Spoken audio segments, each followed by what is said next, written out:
ನಮ್ಮ ಭಾರತ ದೇಶದಲ್ಲಿ ಭೂಮಿ ಕೂಡಿಸ್ತಕ್ಕಂಥದ್ದು.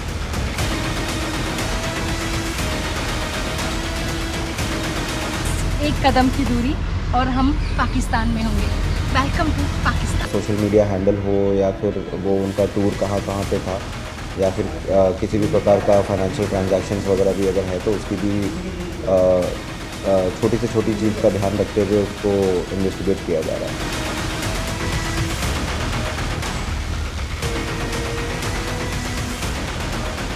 फेज 2 आज से प्रारंभ हुआ है और आज भी पर्याप्त संख्या में सीपी सर ने बंदोबस्त दिया है।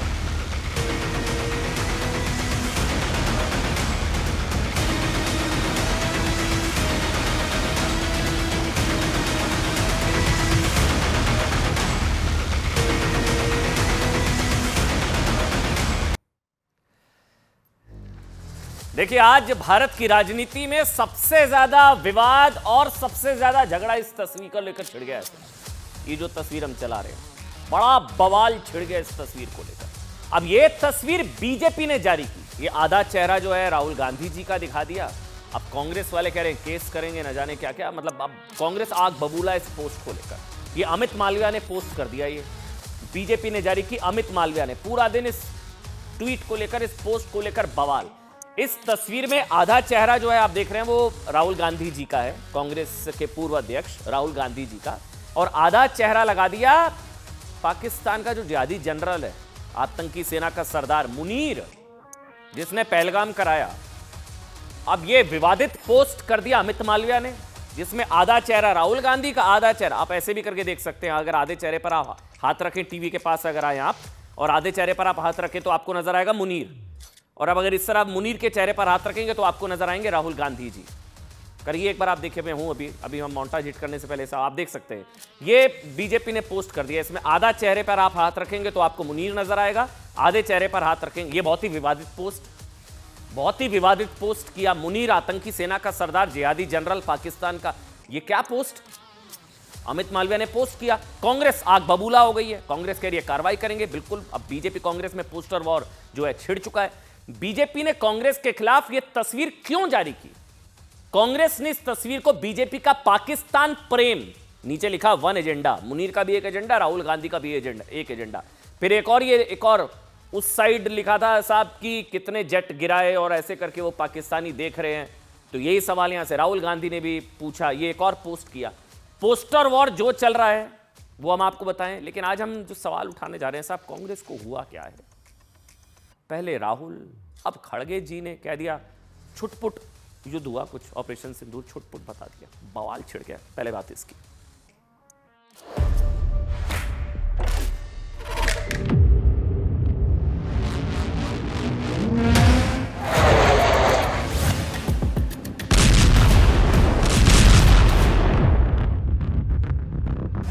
हमारे सवाल गंभीर है, ये मौका गंभीर है, ये माहौल गंभीर है। उसमें एक कार्टूनबाजी से काम नहीं चलने वाला। सवालों के जवाब देने पड़ेंगे। सवाल यह है, जयशंकर ने क्यों at the start of the operation Pakistan को बता दिया? क्या इसीलिए हाफिज सईद बच के भाग गया? क्या इसीलिए अजहर मसूद बच के भाग गया? और क्या क्या नुकसान हुआ देश को, हमारे देश को? पाखंडी जो प्रोपेगेंडा है उसके जो है वो प्रॉक्सी प्रमोटर्स की अगर कोई भूमिका निभाएगा तो किस तरह की उनकी पॉलिटिक्स है, ये जो है वो देश की समझ से बाहर है। राहुल गांधी ने भी तनकीद करते हुए कहा है कि पाकिस्तान को कार्रवाई से पहले इतना देना जुर्म है। भारत की सबसे बड़ी ऑपोजिशन ने भी ये सवाल उठाना शुरू कर दिए हैं।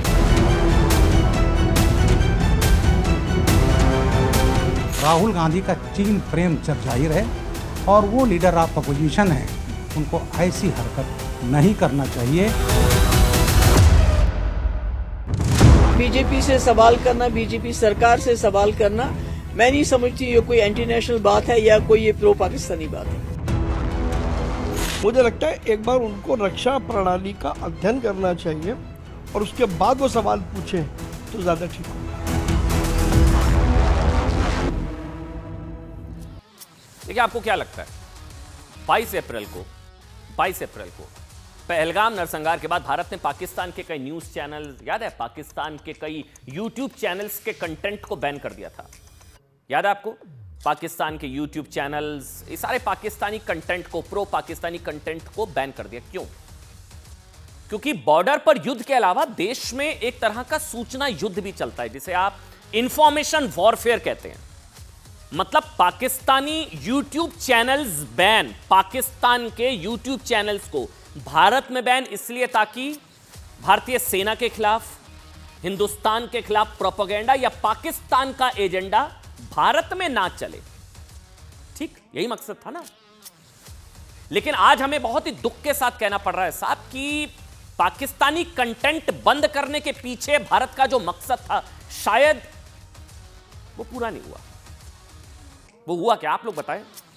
क्या एंटी इंडिया कंटेंट या सेना का मनोबल तोड़ने वाला कंटेंट या पाकिस्तान को कवर फायर देने वाला कंटेंट या पाकिस्तान को सूट करने वाला या प्रो पाकिस्तानी कंटेंट भारत में बनना बंद हो गया?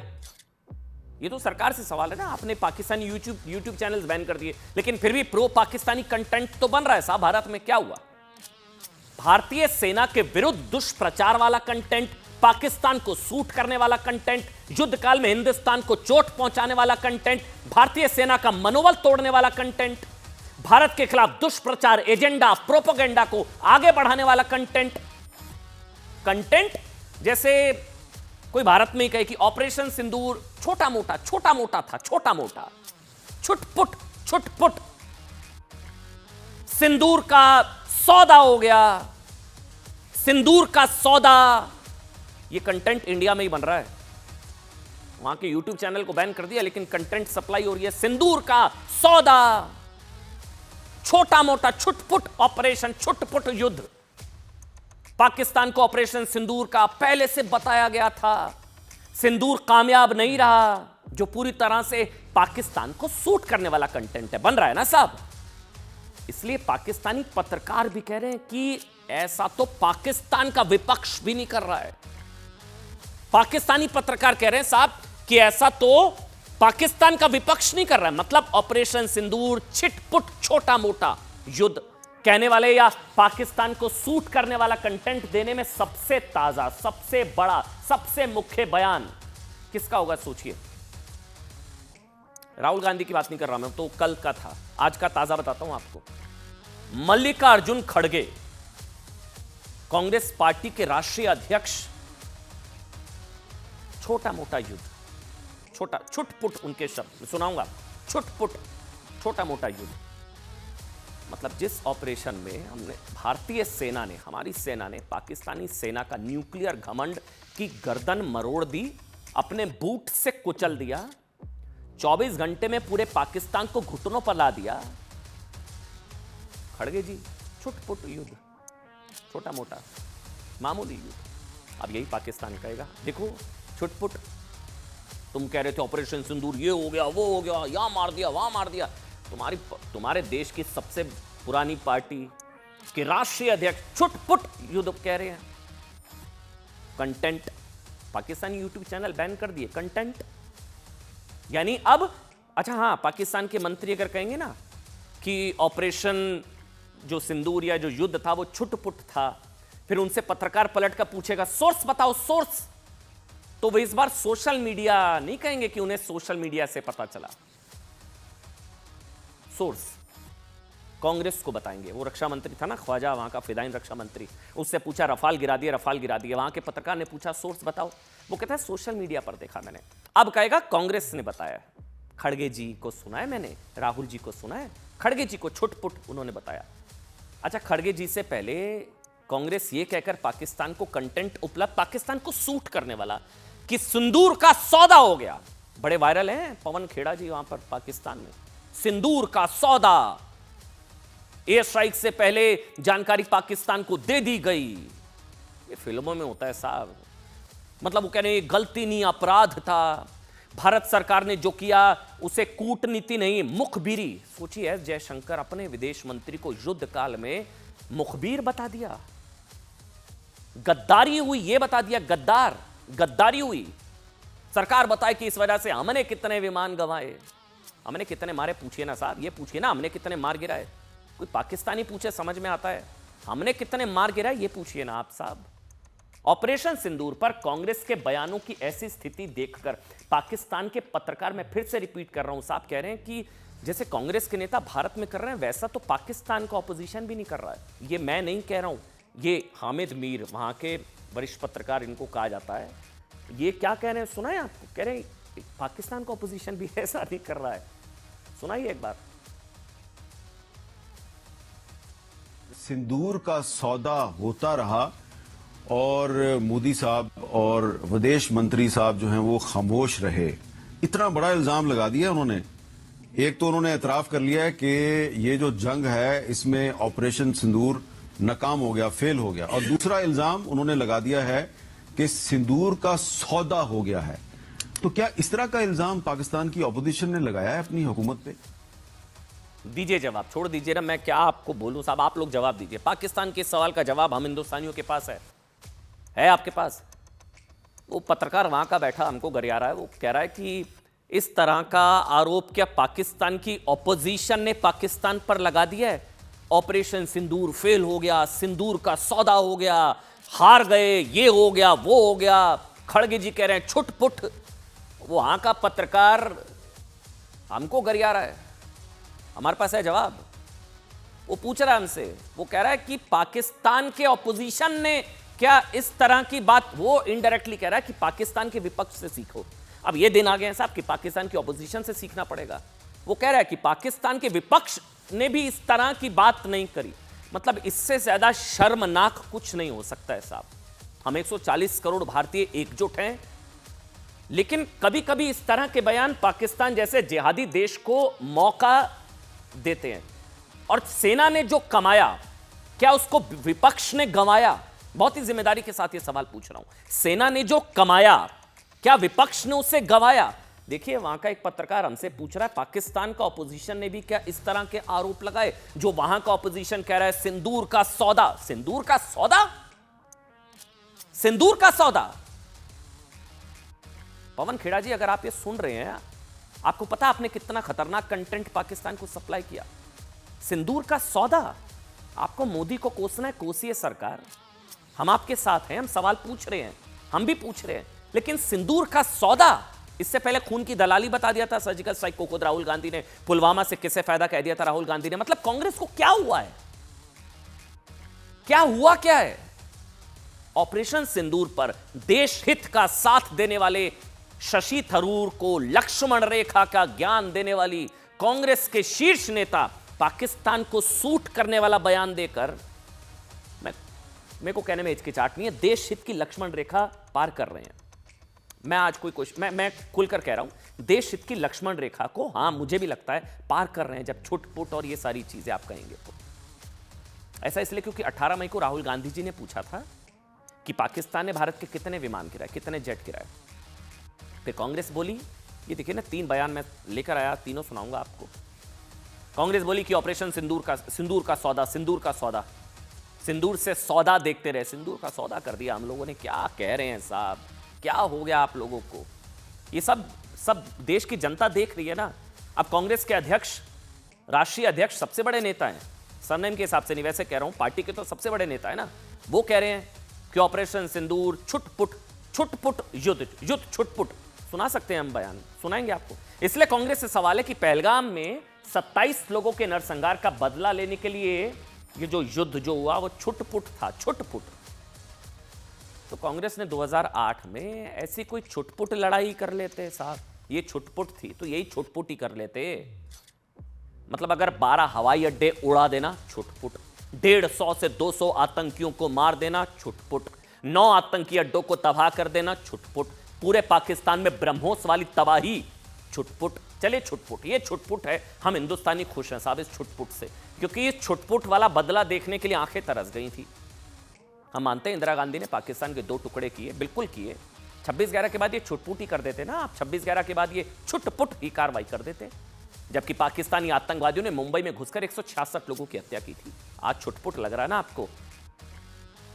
26 मारे तो ऑपरेशन सिंदूर हो गया, तब 166 मारे थे, छुटपुट ही कर देते। इसका 10% कर देते, 5% कर देते, 1% कर देते। छुटपुट है ना ये, आप कर देते छुटपुट। इसी हत्याकांड को लेकर अमेरिका के राष्ट्रपति बराक ओबामा ने लिखा था साहब कि अमेरिका के पूर्व राष्ट्रपति, उन्होंने लिखा था कि कांग्रेस इसलिए हाथ पर हाथ धरी बैठी रही कि पाकिस्तान पर कार्रवाई से बीजेपी को फायदा ना हो जाए। यानी आतंकियों का नुकसान इसलिए नहीं हुआ बराक ओबामा के हिसाब से कि कहीं इससे बीजेपी को फायदा ना हो। मनीष तिवारी ने भी अपनी किताब में वैसे इसका जिक्र किया है कि बदले को लेकर उस तरह की चीजें नहीं थी मनीष तिवारी ने अपनी किताब में।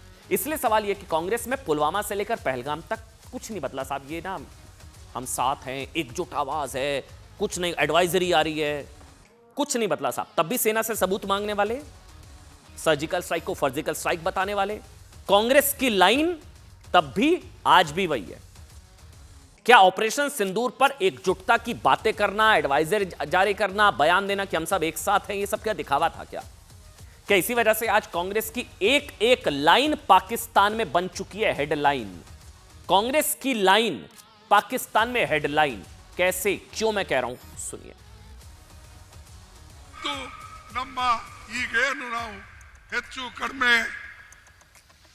ಚುಟ್ಪುಟ ಯುದ್ಧಗಳು ನಡೆದಿವೆ ಅಥವಾ ನಮ್ಮ ಪಾಕಿಸ್ತಾನ ವಿರುದ್ಧ ನಾವೇನು ಘರ್ಷಣೆ ಮಾಡ್ತಾ ಇದ್ದೇವೆ, ಪಾಕಿಸ್ತಾನ ಕೆಲಸ ಅಂತೂ ಯಾವಾಗಲೂ ಬರೇ ನಮ್ಮ भारत देश में लगूबी कूटस्तಕ್ಕಂಥದ್ದು। एक हफ्ते में अमेरिकी राष्ट्रपति डोनाल्ड ट्रंप एक बहुत खौफनाक बात बोली कि उन्होंने भारत को व्यापार रोकने की धमकी देकर युद्ध रुकवाया। तो सिंदूर का सौदा होता रहा, प्रधानमंत्री चुप रहे, विदेश मंत्री के मुंह से एक शब्द नहीं निकल रहा, एक शब्द नहीं निकल रहा, दोनों के मुंह से नहीं निकल रहा। साहब सिर्फ राहुल गांधी, पवन खेड़ा नहीं, मतलब अपने बयानों की वजह से पाकिस्तान में हेडलाइन बनने वाले कांग्रेसी नेताओं की लिस्ट बहुत लंबी है, बहुत लंबी है साहब। इसलिए आज ये मीर जाफर और राहुल गांधी का, मुनीर और राहुल गांधी का ऐसा पोस्टर बीजेपी ने विवादित पोस्ट किया। मतलब सिद्धारमैया से लेकर रॉबर्ट वाड्रा, मणिशंकर अय्यर से लेकर सैफुद्दीन सोज, ये बहुत सारे बयान हैं। मेरे पास टाइम नहीं है सारे बयान दिखाने का, मैं जल्दी से एक बार आपको बता रहा हूँ क्या क्या है। अभी नाम रट गए होंगे साहब, सिद्धारमैया से लेकर रॉबर्ट वाड्रा तक, मणिशंकर अय्यर से लेकर सैफुद्दीन सोज तक, चरणजीत चन्नी जी से लेकर आरबी तिमारपुर तक, विजय वडेट्टीवार से लेकर जगत सिंह नेगी, इमरान मसूद तक, कांग्रेस कई नेता जो मन में आया वो बोला उन्होंने, जो मन में आया वो बोला, जिसका जिक्र पाकिस्तान में हुआ। अब कांग्रेस का यह कहना कि एस जयशंकर ने ऑपरेशन सिंदूर की जानकारी पहले ही पाकिस्तान को दे दी, यह बात कई लोगों को इसलिए हास्यास्पद लग सकती है साहब, क्योंकि कॉमन सेंस की बात यह है साहब कि अगर सच में ऐसा होता तो वो आतंकी मसूद अजहर के रिश्तेदार जो मर गए 14-14, वो वहां मरने के लिए ऐसे सज के बैठे थे, आओ हम पर ब्रह्मोस मारो, मिसाइल मारो, वो सज के बैठे थे। मतलब अगर पवन खेड़ा जी को ये लगता है, कांग्रेस को लगता है एस जयशंकर के बयान को गलत कंटेक्स्ट में समझकर, हो सकता है वो भी ना समझ पाए कि हमने पहले बता दिया ऑपरेशन सिंदूर हम मारने आ रहे हैं, हम जो है आतंकी ठिकानों को मारने आ रहे हैं, तो वहां पर आतंकी सज धज के बैठे थे, आओ हमको मारो। मसूद अजहर का पूरा परिवार खल्लास हुआ, वो तो है, वो तो 14 लोग मर गए, 14 करोड़ दिए, वो तो तस्वीरें हैं, वो बैठा था सज धज के मरने के लिए। अरे ये तो कॉमन सेंस है साहब, मसूद अजहर का परिवार मरने के लिए सज धज कर बैठा था वहां पर। 1500 से ज्यादा आतंकी कब्र, मतलब 150 से ज्यादा आतंकी कब्र में भेजे गए होते। पाकिस्तान अपने पालतू आतंकवादियों को सेफ हाउस में नहीं भेज देता। अगर हमने बता दिया ऑपरेशन सिंदूर, क्या बोल रहे हैं पहले तो आप, इसलिए ऑपरेशन सिंदूर पर आपत्ति, मतलब मुनीर बंकर में भागा। मैं कह रहा हूं ऑपरेशन सिंदूर पर आपत्तिजनक लाइन लेकर पाकिस्तान में हेडलाइन बनने वाले कांग्रेस के नेताओं को अपने 2 नेताओं से सीखना चाहिए। अब जो मैं बताने जा रहा हूं बहुत ध्यान से सुनिएगा साहब, मुझे कोई हिचक नहीं है। शशि थरूर, दूसरे हैं सलमान खुर्शीद। अब तो सलमान खुर्शीद के लिए भी शायद कांग्रेस कहेगी लक्ष्मण रेखा पार कर दी, जो मैं बयान सुनाने जा रहा हूं आज सलमान खुर्शीद का। शशि थरूर ने आज सोशल मीडिया पर अपना एक आर्टिकल पोस्ट किया। हमें लगा शायद इन्होंने राहुल गांधी और खड़गे जी के लिए ये सब लिखा है, क्या शशि थरूर की बात क्या मानेंगे राहुल गांधी जी? एक आर्टिकल लिखा उन्होंने, शशि थरूर ने। इस आर्टिकल में उन्होंने भारत के मौजूदा हालात पर राजनीतिक दलों को पार्टी हित से ऊपर उठने की सीख देते हुए कहा, दिखाइए क्या कहा, आतंकवाद के खिलाफ एकजुट होना भारत के हित में है। तो क्या थरूर की सुनेंगे सलाह राहुल गांधी जी? हमको लगा शायद राहुल गांधी जी के लिए वो लिख रहे हैं। तो उन्होंने क्या लिखा कि आतंकवाद के खिलाफ एकजुट होना भारत के हित में है, क्योंकि उन्होंने लिखा घर में विभाजन की धारणा हमेशा दुश्मन को बढ़ावा देती है। शशि थरूर। राहुल गांधी जी, शशि थरूर की सलाह क्या राहुल गांधी जी के लिए है, खड़गे जी के लिए है, बीके हरिप्रसाद जी के लिए है, मणिशंकर अय्यर के लिए है, ये सारे नेताओं के लिए है क्या? सिद्धारमैया जी के लिए है, रॉबर्ट वाड्रा जी के लिए है। वो लिखते हैं कि दोबारा से ये वाली लाइन रखिएगा, बहुत गहरी बात शशि थरूर ने की कि घर में विभाजन की धारणा, आप आपस में ही लड़ते रहेंगे, आपस में ही लड़े मरेंगे, वो दुश्मन को बढ़ावा देती है। घर में विभाजन की धारणा दुश्मन को बढ़ावा देती है। शशि थरूर ने लिखा कि हमें तय करना होगा कि राष्ट्र हमारी पार्टी के हितों से आगे रहे। यानी कि क्या वो नहीं रह रहा? शशि थरूर ये कह रहे हैं कि इस वक्त देश से पहले पार्टी है, बट वो कह रहे हैं कि हमें ये मानना होगा, हमें ये तय करना होगा कि नेशन फर्स्ट, पार्टी नहीं, फैमिली फर्स्ट नहीं, नेशन फर्स्ट, राष्ट्र हमेशा पार्टी के हितों से आगे रहे और उसकी कूटनीति रक्षा तैयारियों के साथ कदम से कदम मिलाकर चलें। रक्षा तैयारियों में कदम से कदम मिलाकर चलना जरूरी। शशि थरूर ने लिखा कि जब भी भारत इस तरह के संकट का सामना करता है तो एक परेशान करने वाला पैटर्न सामने आता है। ये तो साहब कांग्रेस को पूरा आईना दिखा रहे हैं बॉस। ये शशि थरूर तो कांग्रेस को आईना दिखा रहे हैं। वो लिख रहे हैं कि एक परेशान करने वाला पैटर्न सामने आता है कि राजनीतिक दल राष्ट्र की रक्षा में एकजुट होने की बजाय अक्सर नंबर बनाने में जुट जाते हैं और एक एकीकृत मोर्चा बनाने की बजाय चुनावी लाभ के लिए दुख को हथियार बनाते हैं। ठीक, थरूर ने यह भी लिखा कि हाल के वर्षों में सुरक्षा पर राजनीतिक चर्चा अक्सर दोषारोपण के खेल में बदल गई है। किसके लिए कह रहे हैं वो ये सब? मतलब मुझे ऐसा लग रहा है कि कांग्रेस पार्टी के नेताओं को ही समझा रहे हैं वो साहब। वो कह रहे हैं कि हाल के वर्षों में सुरक्षा पर राजनीतिक चर्चा अक्सर दोषारोपण के खेल में बदल गई है, राष्ट्रीय सुरक्षा पर पॉलिटिक्स। वो आगे लिख रहे हैं, आगे दिखाइए कि आतंकी कृत्यों की निंदा करने में कोई अस्पष्टता नहीं हो सकती। किसने करी अस्पष्टता? पुलवामा से किसे फायदा? राहुल गांधी ने पूछा था, मुझे आज भी वो पोस्ट याद है, पोस्ट किया था, पुलवामा से किसे फायदा? पुलवामा तब की बात कर रहा हूं।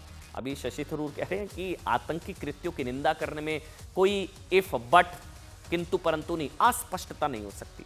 राष्ट्रीय सुरक्षा और राजनीतिक नंबर गेम के बीच रेखा बहुत पतली नहीं है, बिल्कुल नहीं है। हमारे सामने स्पष्ट चुनौती है कि आतंकवाद जैसे संकट के लिए निर्णायक प्रतिक्रिया की आवश्यकता है, ना कि पार्टी विचारधाराओं की घुटने टेकने वाली प्रतिक्रियाओं की। बहुत गहरी बात, ये आज की सबसे बड़ी खबर है मेरी नज़र में। मुझे लग रहा है शशि थरूर ने जो बोला है, जो कहा है, जो लिखा है, पूरी कांग्रेस पार्टी के हेडक्वार्टर में बड़े बड़े टीवी पर यह चलना चाहिए। जो शशि थरूर, क्योंकि शशि थरूर भी कांग्रेस के नेता हैं, विदेश मामलों के जानकार हैं, विदेश मामलों की संसद की स्थायी समिति के अध्यक्ष हैं। शशि थरूर तमाम देशों में जो है भारत की तरफ से रिप्रेजेंट वो कर चुके हैं। शशि थरूर अगर समझाने की कोशिश कर रहे हैं सब, तो सारे कांग्रेस के पार्टी ऑफिस दफ्तरों में शशि थरूर की फोटो के साथ ये जो मैंने बताया है ना अभी, ये सब वहां पर चलना चाहिए साहब। शशि थरूर के अलावा, अच्छा हाँ वो भूल गया मैं, सलमान खुर्शीद आज जो कहा है ना, मैं कह रहा हूं कांग्रेस पार्टी कहेगी, सलमान खुर्शीद ने भी शायद लक्ष्मण रेखा लांघ दी। आज सलमान खुर्शीद ने जो कहा वो उनकी पार्टी में बड़े बड़े नेताओं को चुभ सकता है। पवन खेड़ा जैसे कांग्रेस के नेता सवाल पूछ रहे हैं कि क्या अमेरिका ने मध्यस्थता की, व्यापार बंद करने की धमकी देकर मध्यस्थता कराई, यही पूछ रहे हैं। अब आपसे तो सीनियर हैं सलमान खुर्शीद, पवन खेड़ा जी, आपको ज्यादा ज्ञान है, सलमान खुर्शीद को कम ज्ञान है। आज कांग्रेस के वरिष्ठ नेता कह रहे हैं कि किसी ने भी भारत पाकिस्तान की हस्तक्षेप, कोई मध्यस्थता नहीं की है। सलमान खुर्शीद कह रहे हैं। अब सलमान खुर्शीद से बड़े ज्ञानी हैं पवन खेड़ा जी क्या? या पवन खेड़ा के सामने ज्ञान नहीं है? सलमान खुर्शीद कह रहे हैं कि जब पाकिस्तान के डीजीएमओ ने युद्ध विराम की पहल की, तब जाकर भारत सीज फायर को तैयार हुआ। सुनाइए एक बार सलमान खुर्शीद। देखिए, शशि थरूर ने राहुल गांधी जी को संभवतः शायद समझाने की कोशिश की, सलमान खुर्शीद किसे समझाने की कोशिश कर रहे हैं, आप लोग खुद तय करिएगा। बयान सुनिए सलमान खुर्शीद का। किसी किस्म का हस्तक्षेप कहीं नहीं था, कहीं मध्यस्थता नहीं थी, लेकिन जब विश्व में ऐसी चीज होती है तो अलग अलग लोग प्रयास करते हैं कि कुछ संदेश दें, कुछ कहें, कुछ पहुंचाएं, लेकिन जो कुछ भी हुआ है वो दोनों देशों के बीच में ही हुआ है। जब हमने जब जो एस्केलेट हुआ था मामला तो हमारे बीच का था, जब खत्म हुआ, समाप्त हुआ तो हमारे बीच का समाप्त हुआ। पाकिस्तान डीजीएमओ की ओर से पहल हुई, उन्होंने ये कहा कि इसको हम समाप्त करें। हमने कहा कि आप समाप्त करने के तैयार हैं तो कर दीजिए, 5 बजे समाप्त हो जाए। एक बार दोबारा सुनाइए साहब, दोबारा सुनाइए। ये आज ये शशि थरूर और सलमान खुर्शीद बार सुनाइए। एक बार अगर दोबारा से सुनाइए। सलमान खुर्शीद कह रहे हैं कोई मध्यस्थता नहीं। ये लोग सुबह से मतलब मध्यस्थता की ट्रंप पर, मतलब कांग्रेस जिस बात को लेकर पूरे देश में माहौल बना रही है, कांग्रेस के नेता ही अब अपनी पार्टी पोल खोल कर रहे हैं क्या? कह रहे हैं कि कोई मध्यस्थता नहीं साहब, कोई मध्यस्थता नहीं। ट्रंप सुनाइए एक बार दोबारा से। किसी किस्म का हस्तक्षेप कहीं नहीं था, कहीं मध्यस्थता नहीं थी, लेकिन जब विश्व में ऐसी चीज होती है तो अलग अलग लोग प्रयास करते हैं कि कुछ संदेश दें, कुछ कहें, कुछ पहुंचाएं, लेकिन जो कुछ भी हुआ है वो दोनों देशों के बीच में ही हुआ है। जब हमने जब जो एस्केलेट हुआ था मामला तो हमारे बीच का था, जब खत्म हुआ, समाप्त हुआ तो हमारे बीच का समाप्त हुआ। पाकिस्तान डीजीएमओ की ओर से पहल हुई, उन्होंने ये कहा कि इसको हम समाप्त करें। हमने कहा कि आप समाप्त करने के तैयार हैं तो कर दीजिए, 5 बजे समाप्त हो जाए। अच्छा, पूरा विवाद क्यों शुरू हुआ? ये पूरा विवाद राहुल गांधी, वो दिखाइए जो पोस्ट किया था बीजेपी ने, वो एक तरफ राहुल गांधी एक तरफ मुनीर, ये वाला जो पोस्ट किया, ये पूरा मामला क्या है? विवाद क्यों शुरू हुआ? जिसके बाद बीजेपी ने राहुल गांधी को नए जमाने का मीर जाफर बना डाला। राहुल गांधी की ऐसी विवादित तस्वीर पोस्ट की, हमें भी लगता है विवादित साहब, जिसमें आधा चेहरा मुनीर क्योंकि आतंकी सेना का सरदार है, मुनीर क्योंकि जिहादी प्रमुख है, ये वाला, ये वो तस्वीर थी। ये बहुत विवादित तस्वीर है, ये पोस्ट बहुत ही विवादित है जो अमित मालविया ने की है, बहुत विवादित पोस्ट है। इस तस्वीर में बीजेपी ने राहुल गांधी को मीर जाफर बता दिया, यानी वो व्यक्ति जिसे भारत में इतिहास का सबसे बड़ा गद्दार कहा जाता है। कहा जाता है कि मीर जाफर की वजह से अंग्रेज एक महत्वपूर्ण लड़ाई जीते और भारत पर राज करने में कामयाब हुए। दरअसल ये विवाद तब शुरू हुआ, ये इसकी शुरुआत क्या हुई मैं आपको समझाता हूं। ये मुनीर और राहुल गांधी जो पोस्ट है, जब कांग्रेस ने भारत के विदेश मंत्री एस जयशंकर के लिए गद्दार, मुखबिर जैसे शब्दों का इस्तेमाल किया। जो एस जयशंकर ने किया ये गद्दारी है, मुखबिरी, गद्दार मुखबिर। इसके लिए कांग्रेस ने आधार बनाया एस जयशंकर के एक बयान को, जिसमें उन्होंने क्या कहा था मैं आपको समझाऊंगा। कि हमने पाकिस्तान को शुरुआत में ही चेतावनी दे दी थी, जो स्पष्ट रूप से ऑपरेशन सिंदूर के शुरू होने के बाद का प्रारंभिक चरण है। ठीक, एस जयशंकर के इसी बयान पर राहुल गांधी ने सवाल उठाते हुए कहा कि 18 मई को सोशल मीडिया पर पोस्ट किया उन्होंने ये पोस्ट। इस पोस्ट में राहुल गांधी ने लिखा साहब कि हमारे हमले की शुरुआत में पाकिस्तान को सूचित करना एक अपराध था। हम पहले बता देंगे हम मारने आ रहे हैं। ये राहुल गांधी जी ने पोस्ट किया, उनकी अपनी पॉलिटिक्स हो सकती है। विदेश मंत्री ने सार्वजनिक रूप से स्वीकार कर लिया कि भारत सरकार ने ऐसा किया। इसके बाद राहुल गांधी जी ने सवाल उठाया, इसके परिणाम स्वरूप हमारी वायुसेना के कितने विमान खो दिए, हमारे कितने जेट गिरा दिए, कितने विमान खो दिए, पूछा राहुल गांधी जी ने। राहुल गांधी ने जैसे ये बयान दिया वैसे ही उनका ये बयान पाकिस्तान में वायरल हो गया। पाकिस्तानी न्यूज चैनल्स पर कहा जाने लगा कि देखो देखो भारत की प्रमुख, ये देखिए आगे, भारत की प्रमुख विपक्षी पार्टी भी सवाल उठा रही है कि पाकिस्तान ने भारत के कितने विमान गिरा दिए। इसके बाद राहुल गांधी के करीबी पवन खेड़ा जी ने विदेश मंत्री एस जयशंकर को, जो उन्होंने कहा वो गद्दारी है, मुखबिरी है, मतलब एक तरीके से गद्दार बताने की कोशिश की, मुखबिर बताने की कोशिश की एस जयशंकर को, युद्धकाल में अपने विदेश मंत्री को गद्दार। देखिए, हालांकि जानकारों का ये मानना है साहब कि राहुल गांधी के इस बयान की, पहले बता दिया, इस बयान के पीछे उनका सैन्य मामलों को लेकर अल्प ज्ञान हो सकता है, उनको जानकारी की कमी हो सकती है, उनको जानकारी का अभाव हो सकता है, क्योंकि किसी दूसरे देश में फॉरेन लैंड पर गैर सैन्य ठिकानों पर हमले की जानकारी उस देश को देना, ये एक सामान्य प्रक्रिया होती है। जब आपने किसी दूसरे देश के नॉन मिलिट्री इंस्टॉलेशंस को टारगेट किया तो आप उस देश को बताते हैं कि हमने जो है ये किया है, अब आप मिलिट्री अगर एस्केलेट करेंगे तो फिर वैसा जवाब दिया जाएगा, हमने ये कर दिया है। ये नहीं कि ऑपरेशन सिंदूर से पहले बता दिया था। 6 और 7 मई की दरमियानी रात को जो हमने उनके टेरर आउटफिट्स पर 9-11 जो हमने आतंकी अड्डे उड़ाए, उसकी जानकारी हमने पाकिस्तान को दी कि हमने ये उड़ा दिए साहब, अब आप इसको एस्केलेट करेंगे। हमने नॉन मिलिट्री जो है टारगेट से हमारे, हमने सेना को कुछ नहीं, नॉन मिलिट्री टेरर आउटफिट्स को टारगेट किया, हमने बता दिया। ये नॉर्मल प्रैक्टिस होती है। राहुल गांधी जी का अल्प ज्ञान इसके पीछे वजह हो सकती है, कुछ जानकारों का ऐसा मानना है, उन्हें पता ना हो कि ये नॉर्मल प्रैक्टिस है। अमेरिका ने भी ओसामा के केस में यही किया था। जब अमेरिका ने पाकिस्तान के एबटाबाद में घुसकर मारा उसको और ले गए और फिर कहीं समुद्र में गाड़ दिया, तो बताया कि हमने ऐसा ऐसा किया।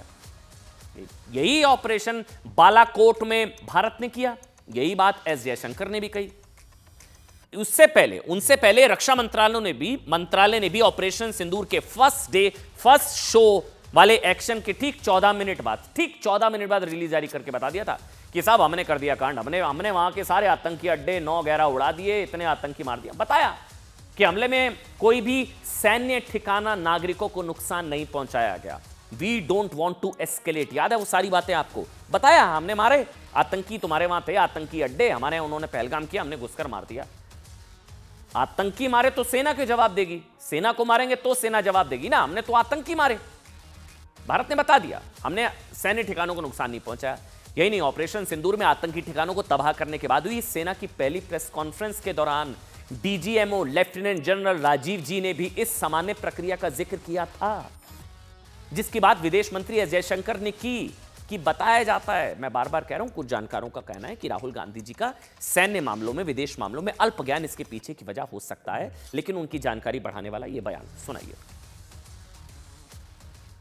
Of our adversary, and even though we did attempt to reach out and communicate our compulsions to strike at the heart of terror to my counterpart in the immediate wake of Operation Sindoor, the request was brusquely turned down, with an intimation that a severe response was inevitable and in the offing. We were of course prepared.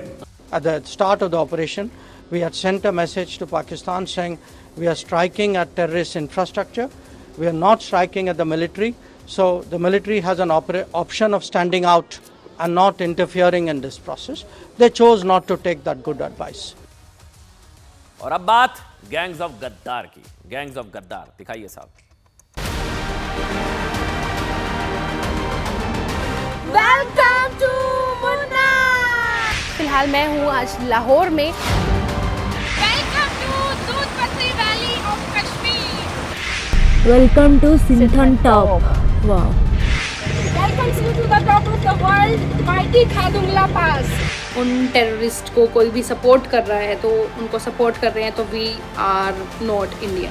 अगर हम लोग ही corrupt हैं, हम लोग ही गलत हैं, तो वो चीज़ बहुत ज़्यादा झकझोर करने वाली है। इंडिया और पाकिस्तान के बॉर्डर तक पहुंच पाना हमारे लिए बहुत बड़ी बात है, और अगर पाकिस्तान भी जाना हो तो ज़्यादा दूर नहीं है। वाघा बॉर्डर क्रॉस करने की खुशी अलग ही होती है, क्योंकि जब हिंदुस्तान और पाकिस्तान की बात आती है तो बहुत स्पेशल हो जाता है। बस एक कदम की दूरी और हम पाकिस्तान में होंगे। Welcome to Pakistan. Social media handle हो या फिर वो उनका टूर कहाँ पे था, या फिर किसी भी प्रकार का फाइनेंशियल ट्रांजैक्शंस वगैरह भी अगर है तो उसकी भी छोटी से छोटी चीज़ का ध्यान रखते हुए उसको इन्वेस्टिगेट किया जा रहा है। गैंग्स ऑफ गद्दार की बात, जिनकी संख्या जानते हैं 14 हो चुकी है। 14 गद्दार अब तक पकड़े जा चुके हैं जासूसी के आरोप में। 14 कौन कौन गिरफ्तार, कहां से सब हुए, सब आपको दिखाएंगे। लेकिन उससे पहले एक सवाल ये कि साहब अगर ऑपरेशन सिंदूर नहीं होता, अगर नहीं होता ऑपरेशन सिंदूर, तो क्या पता चल पाता कि भारत में गद्दारों ने किस तरह देशद्रोह की लैंडमाइन बिछाई हुई है, भारत कौन से बारूद पर बैठा है, पता लग पाता आपको? ये तो ऑपरेशन सिंदूर हुआ तब पता लगा, थोड़ा ट्रैक व्रैक किया गया तो पता लग गया ये सारे।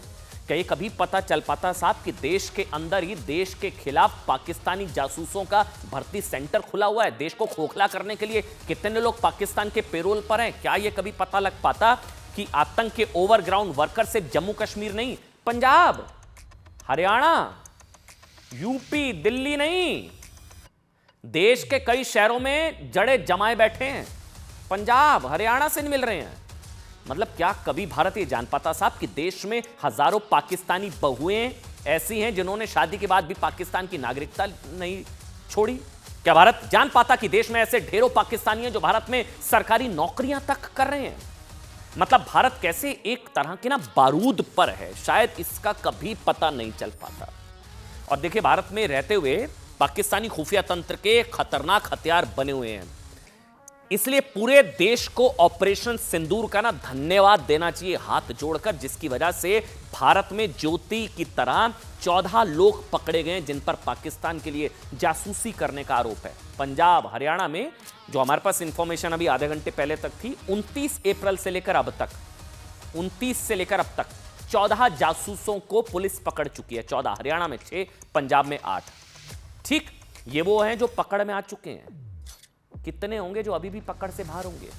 कश्मीर में 100 से ज्यादा आतंक के ओवरग्राउंड वर्कर पकड़े जा चुके हैं। हजारों की तादाद में उन पाकिस्तानियों और पाकिस्तानी बहुओं को निकाला जा चुका है जो भारत के संसाधनों को लूट रहे थे।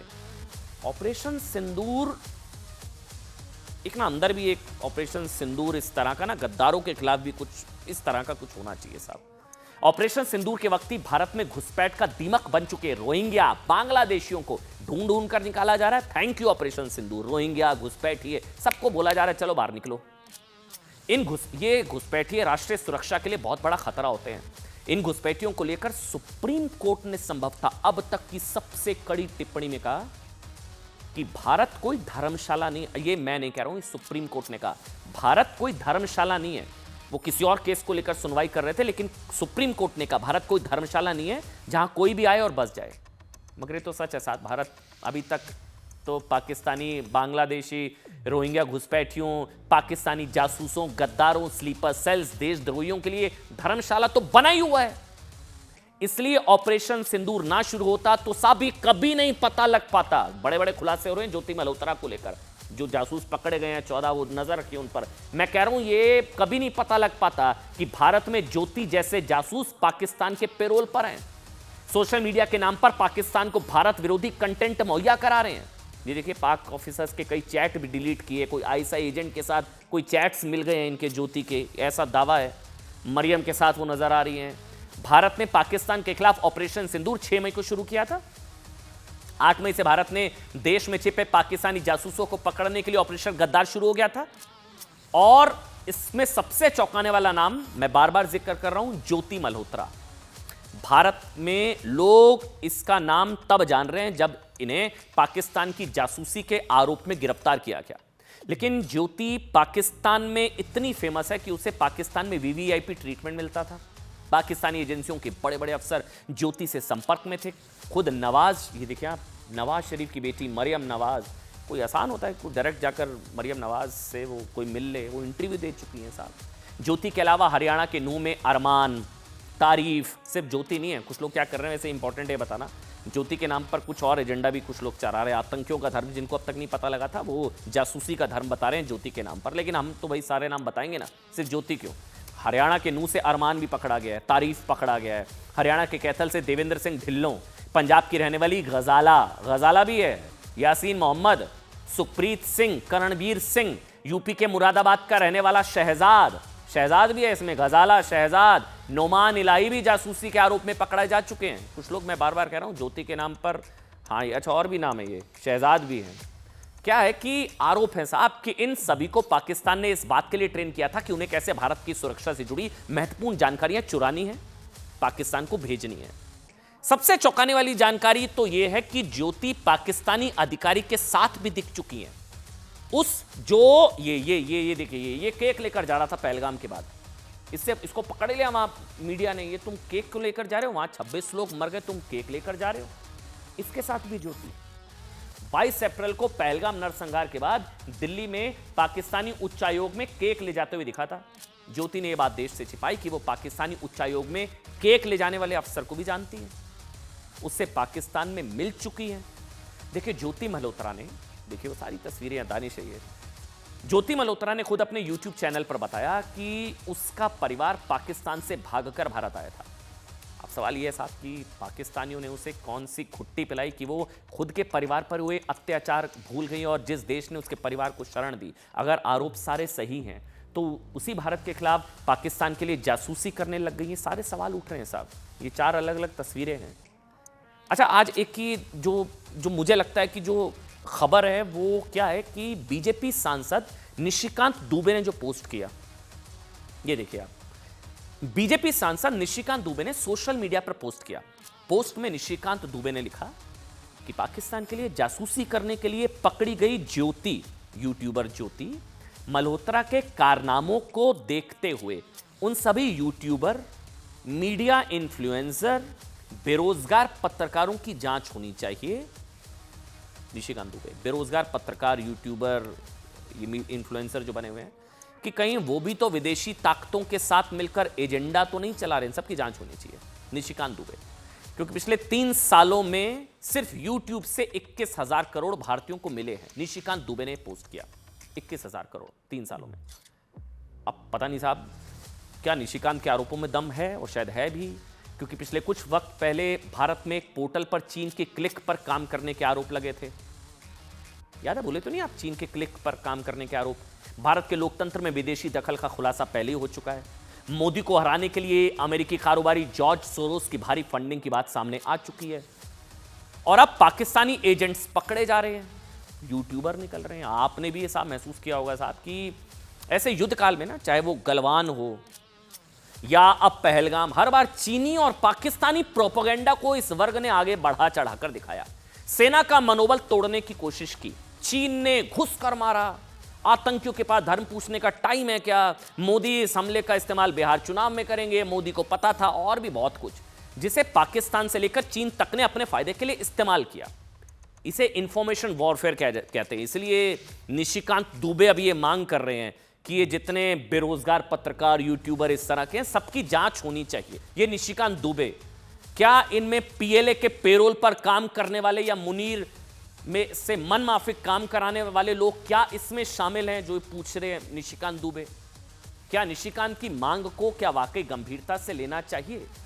इसके अलावा भारत में ऐसे लोग भी पकड़े गए हैं साहब, जो पहलगाम नरसंहार के बाद या तो मिठाइयां बांट रहे थे, या पाकिस्तान जिंदाबाद के नारे लगा रहे थे, या ऑपरेशन सिंदूर पर भारत को ही गलत बता रहे थे। इसलिए निशिकांत दुबे की बात को शायद गंभीरता से लेने की जरूरत है।